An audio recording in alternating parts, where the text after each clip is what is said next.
Chapter 3. Arrested and jailed on drug charges. It was the noon hour on a clear, bright, sunny December 21st, 1978. David had stopped the car for a red light on the corner of Milwaukee at Oakton Street in Niles, on the way to Mayhill Cemetery where my father was buried.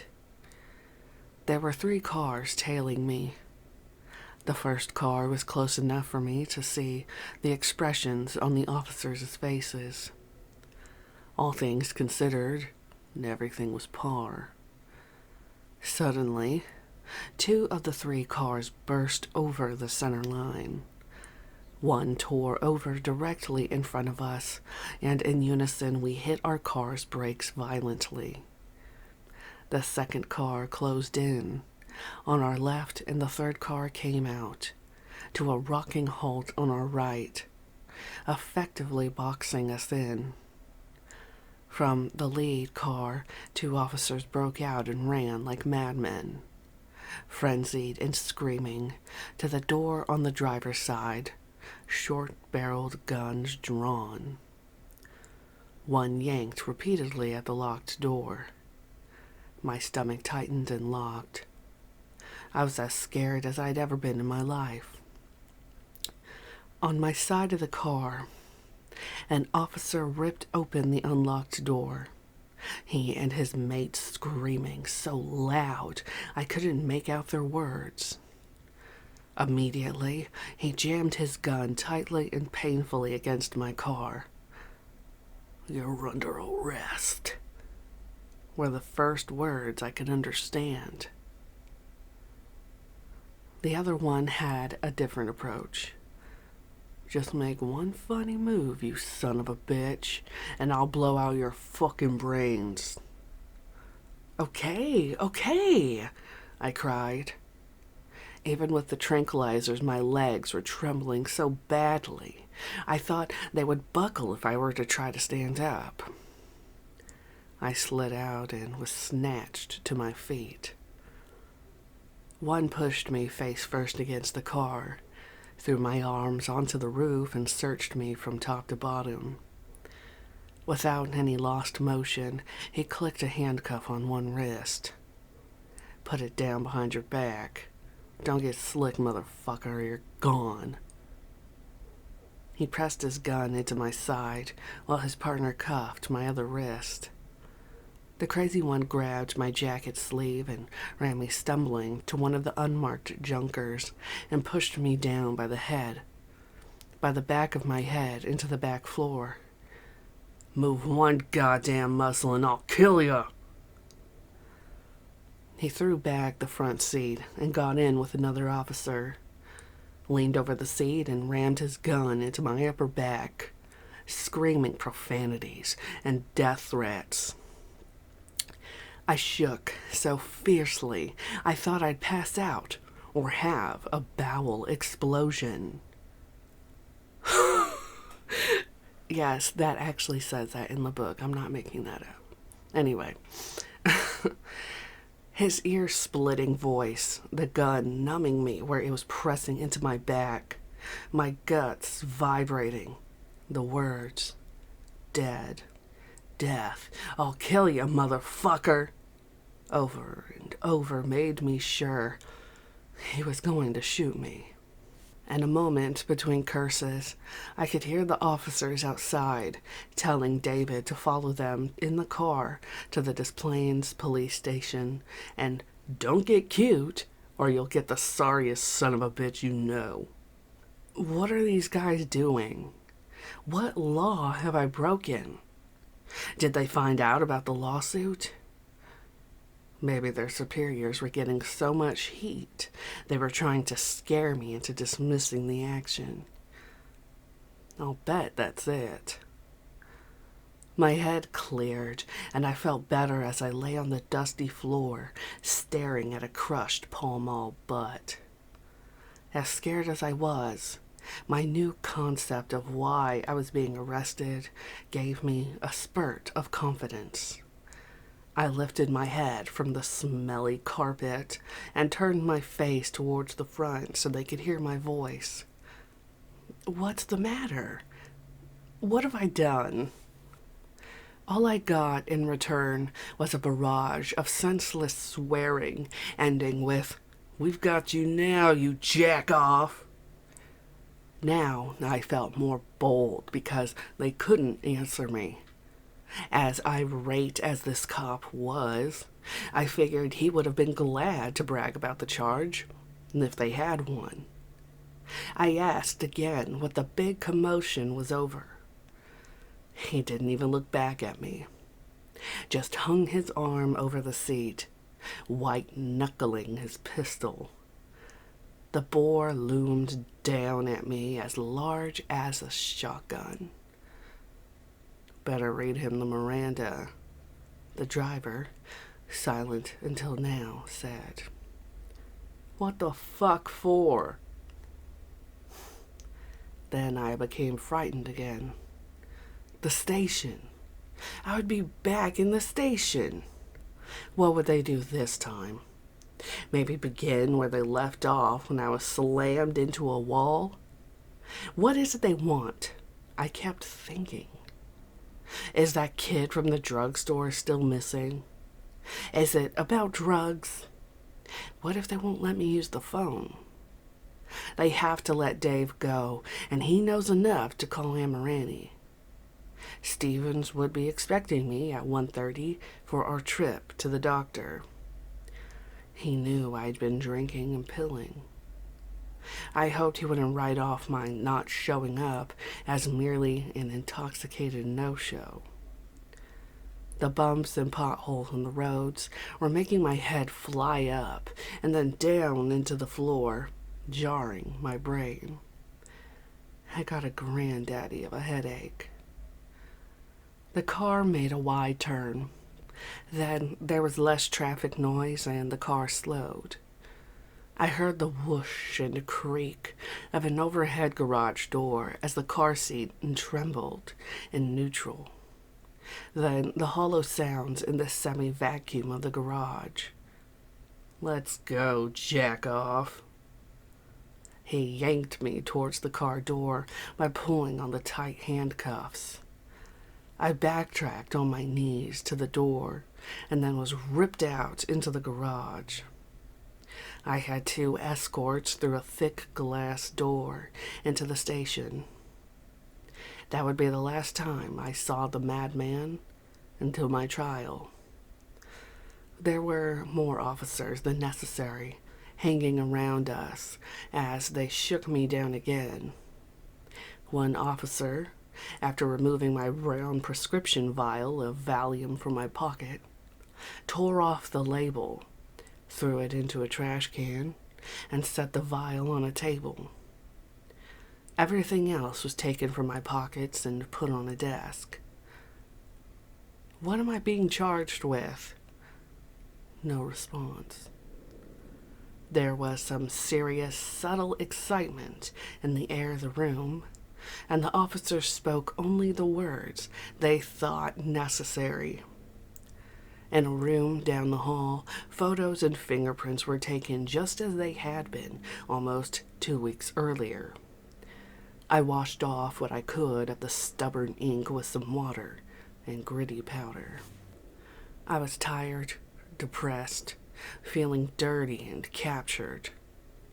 Each time I asked why I was being held, I was given the silent treatment. I was taken to an empty cell and flung in. The huge glass door electronically closed. I was in a confused funk. With a sudden afterthought, I pressed my face to the door and hollered after the guard. Call my attorneys, Leroy Stevens and Sam Amirani. I want to see them now. About 1:30, 2 officers removed me from the cell and marched me to a small room.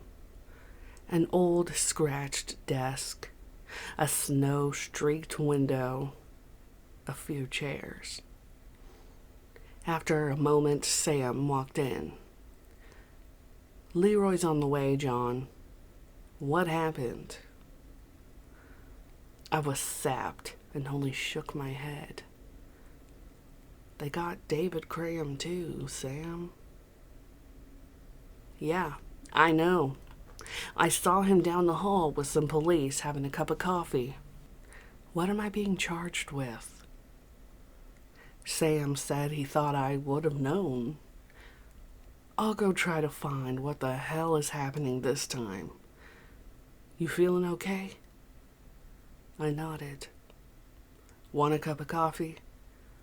And I shook my head. He was back quickly. "They have you on bullshit charges of delivery of pot and possession of a controlled substance." I told him that pot stuff was a lie, but that I did have my prescription Valium with me, and for some reason they had stripped the label off of it. "The cop with the mustache did it. Go look. It's in the wastebasket now." They left Sam and me alone in the room. He told me not to worry, that they had to set bond on the petty charges. He would post it, and we would shortly be gone. "Don't make a scene," he said. I told him I was too upset and tired to do anything. Within an hour of Sam's arrival, Stephen showed up. I told him all I knew. Sam was in and out of the room. He had worked many cases in the court building across the police station and knew a lot of the personnel by name. But this day, his glad hand and questions got him zilch. They all avoided him once they knew the subject of his questions, or else they played dumb. The only response he got, as if it had been rehearsed, was that they were waiting for the results on my prints. They couldn't look him in the eye when they said the delay was caused by a computer breakdown. He thought their angle was to stall until they could get a search warrant effected so they could again comb the house on Summerdale. They suggested that Sam stay in the room with me and stop whipping all about the station, bothering the people at their jobs. Something unusual and furtive was happening. The place was a beehive of activity. Sam and Stephen sat down and started on strategy.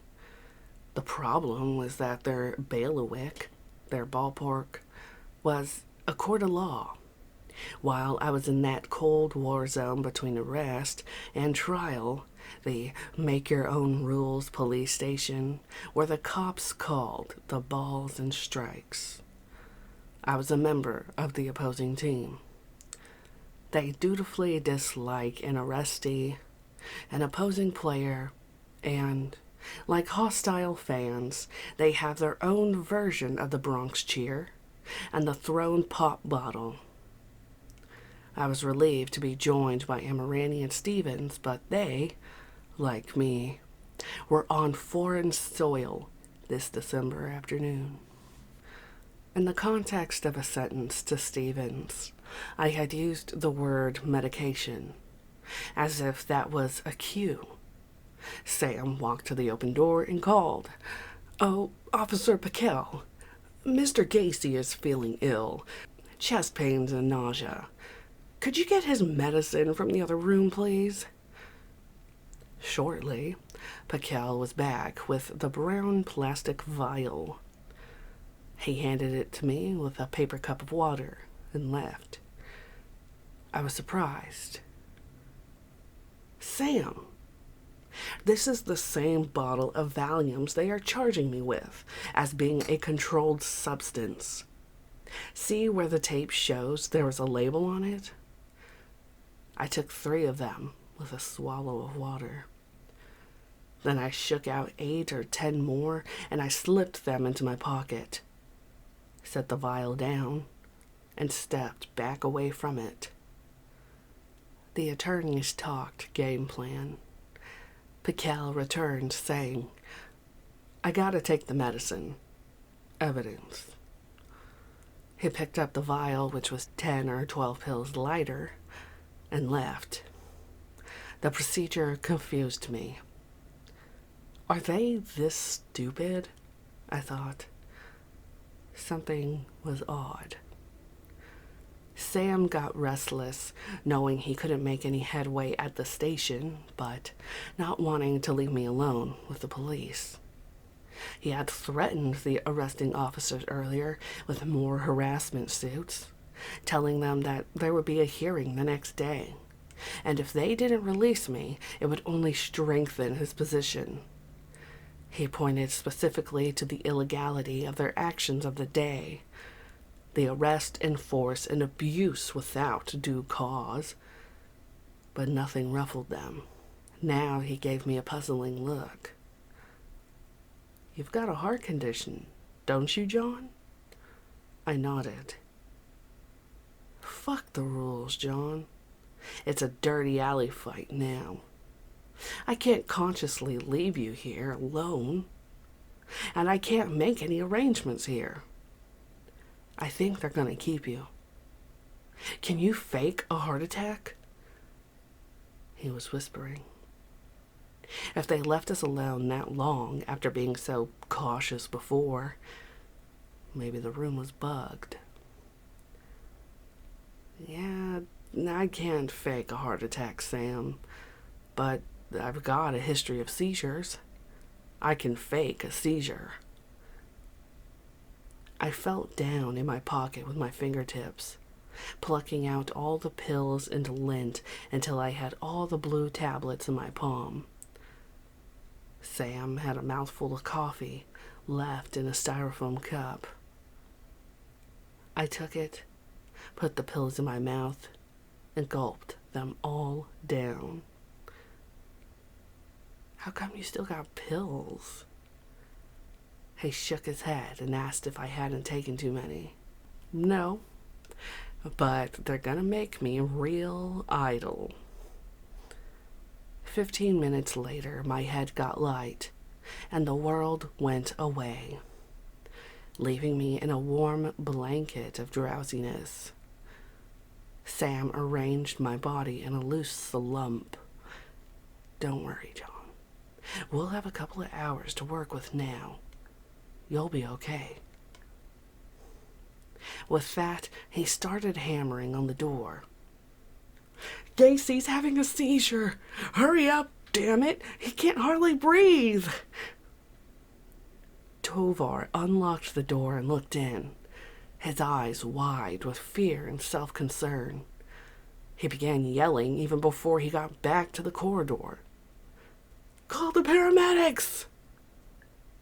The room filled with curious cops. Someone eased me to the floor and made a pillow with my jacket.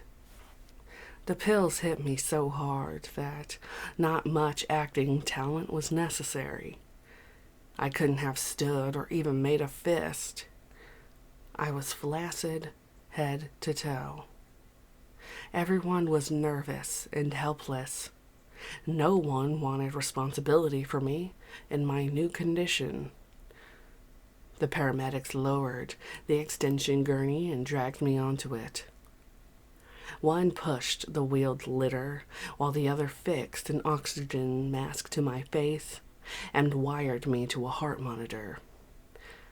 The police weren't sure if I should be allowed to be taken from the station to a hospital, even after a warning from the paramedics. Sam was running around, waving his arms and adding fuel.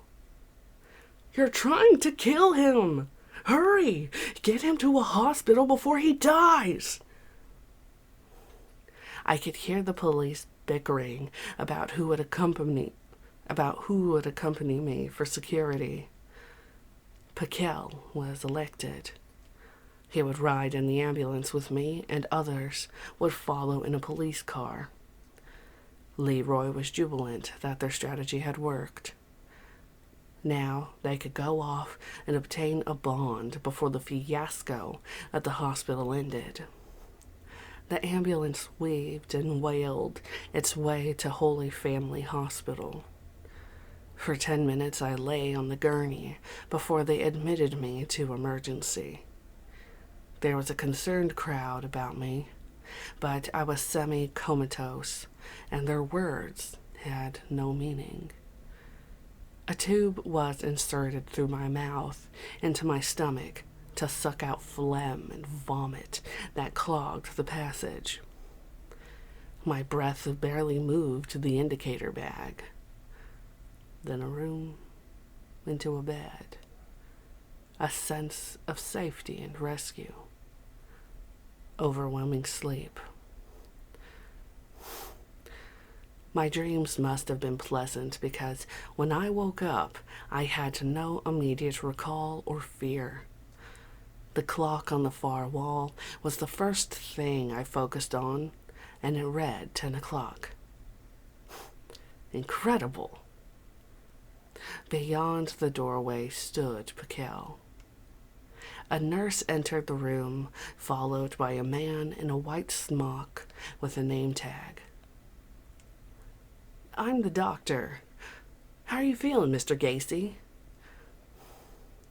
Before I could form an answer out of my pulpy head, he said he didn't think there was any danger, and therefore no reason to keep me asleep any longer. Scratch. And therefore no reason to keep me any longer. Much of the fuzziness in my head had dissipated during my sleep. I slid my legs over the side of the bed and dressed slowly. As I finished, Piquel moved in and handcuffed me. He and another cop walked me out to the car and an awaiting third officer. The wave of cold air dispelled the remaining stupor, and the depressing drama began anew.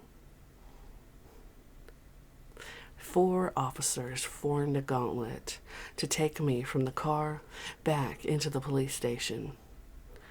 And the rush of the warm air in the building, I turned numb, and the incoherence returned. I was walking on a trampoline down an endless tunnel, my head floating on gentle swells like a boat at the dock. Profanity was spat upon me from all directions.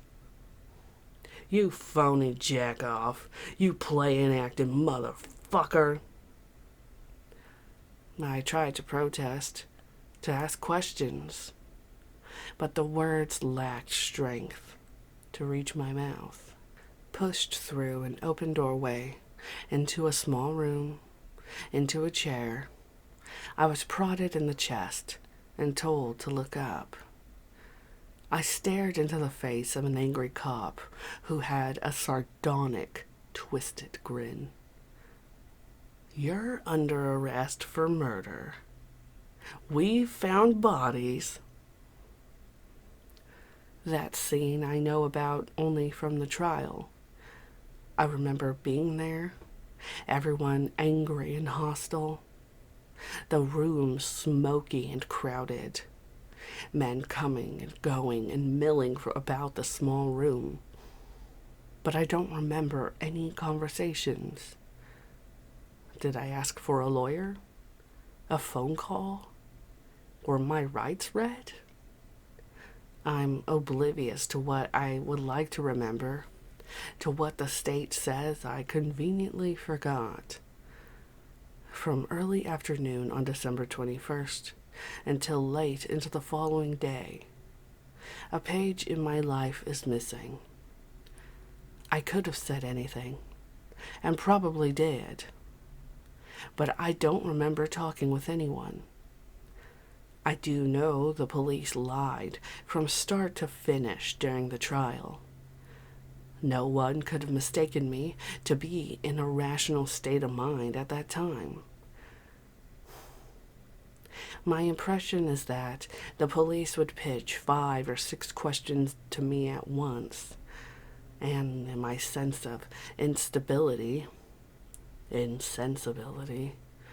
I randomly said yes or no, and they would arbitrarily attribute that answer to any question of the most condemning nature. My only concern that entire day was to have my lawyers in my presence because of the fear the police had instilled in me. If I was capable of talking at all, the words I would have uttered would have been, "I want to see my lawyer." Of that, I am sure. Backtracking a bit, even the marijuana charge was contrived. Later, during the trial, it came out that they couldn't have arrested me without an expert first verifying the substance as being marijuana, and not some vacant lot ragweed. Their case was based on 3 hand-rolled cigarettes in a plastic bag, which had been picked up off a desk in the office of a gas station. No one saw or even claimed to have seen a transfer of a plastic bag from me to another person, not even the police. They had to ask the station owner where the bag had come from. His notion was that I had given it to his employee. It was not ever recorded or suggested that the station owner had witnessed that the package came from me. If the stakeout officers had witnessed it, they wouldn't have had to ask the station owner. No, they had no case. They were improvising in order to build one. In regard to the controlled substance charge, the officers were with me when I had the Valium prescription filled. Evidence in a drug case? No. These guys were stuck with a crime that baffled them, the disappearance of the Peast Boy, and they needed what is commonly known as a sucker or a patsy. They had wasted the better part of 2 weeks and a lot of money keeping 2, 3, 4 men watching me on 3 shifts around the clock. I was the perfect patsy, the man who couldn't prove his evening activities because I spent them alone, mostly in my office, working, boozing, and pilling into the morning. They had kidnapped me off the street at 12:45 the afternoon of December 21st, and their sole intent was to materialize a murder charge against me, relying on the words of someone who knew more about it than I did. Amirani and Stevens arrived back at the station at approximately 10:30 and were kept from seeing me for an hour after I got back at 11. Amirani said he feared I'd had a real seizure and asked how I was physically. I replied that I was drained. I couldn't keep track of anything. "Do you know you've been charged with murder?" I grunted. "Yeah." One of them told me, "John, you wouldn't believe the commotion by your house.